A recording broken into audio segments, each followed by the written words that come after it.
Mr. Martin was still thinking about that red-letter day as he walked over to the Shrav's on 5th Avenue and 46th Street.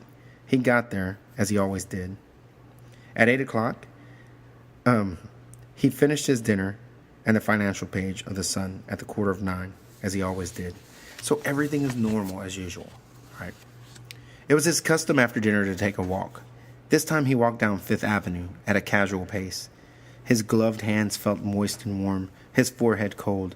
He transferred the camels from his overcoat to a jacket pocket. He wondered, as he did so, if they did not represent an unnecessary note of strain. Miss Barrows smoked only Luckies. It was his idea to puff a few puffs on a Camel after the rubbing out, stub it out on the ashtray holding her lipstick-stained Luckies, and thus drag a small red herring across the trail. Perhaps it was not a good idea. It would take time. He might even choke too loudly. Stop. So he's thinking about after he gets rid of her. He wants to celebrate with a cigarette. And he wants to put it in the ashtray with all her cigarettes. And he wants to do this so that way he leaves something behind. Kind of like a way of saying, I did it. And what? You know, it's like those weird people when they kill people and then they leave like a calling card. Oh, this is the so-and-so killer, blah, blah, blah. It's like their little like, I did it, and what are you going to do about it? Okay? Mr. Martin had never seen the house on West 12th Street where Miss Barrows lived, but he had a clear enough picture of it. Fortunately, she had bragged to everybody about her ducky first-floor apartment in the perfectly darling 3-story red brick. There would be no doorman or other attendants, just the tenants of the second and third floors.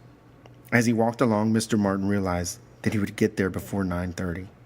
He had considered walking north on 5th Avenue from Shrav's to a point to where it would take him until 10 o'clock to reach the house. At that hour, people were less likely to be coming or going out. But the procedure would have made an awkward loop in the straight thread of his casualness, and he had abandoned it. It was impossible to figure when people would be entering or leaving the house anyways. There was a great risk at any hour. If he ran into anybody, he would simply have to place the rubbing out of Eugene Barrows in an inactive file forever. The same thing would hold true if there was someone in her apartment. In that case, he would just say that he had been passing by, recognized her charming house, and thought he'd drop in. So he's thinking things through. He's walking to the house, and he's saying to himself, okay, if there are a lot of people there, I'm not going to do this. If somebody's staying there, I'm not going to do this. And I'm just going to act like I just came by to say what's up. Okay? So he's kind of making plans, trying to figure things out. It was 18 minutes after 9 when Mr. Martin turned into 12th Street. A man passed him, and a man and a woman talking.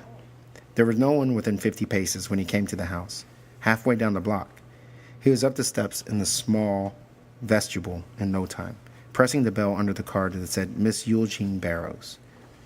When the clicking of the lock started, he jumped forward against the door. He got inside fast, closing the door behind him. Stop.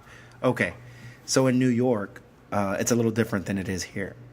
Houses have like locks on the front door.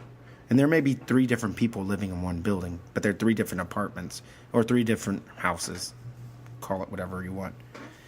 But the way that you get in is you go up to the door, and there's usually a button that has somebody's name by it, and you press the button, and that kind of lets them know somebody's here, and if they want to, they'll let you in. So he presses the button, and the lock releases, and he pushes his way in. But there's still 2 other houses there, right? So now he's going to walk up slowly. A bulb in a lantern hung from the hall ceiling on a chain seemed to give him a monstrously bright light. There was nobody on the stair, which went up ahead of him, along the left wall. A door opened down the hall on the wall on the right. He went toward it swiftly on tiptoe.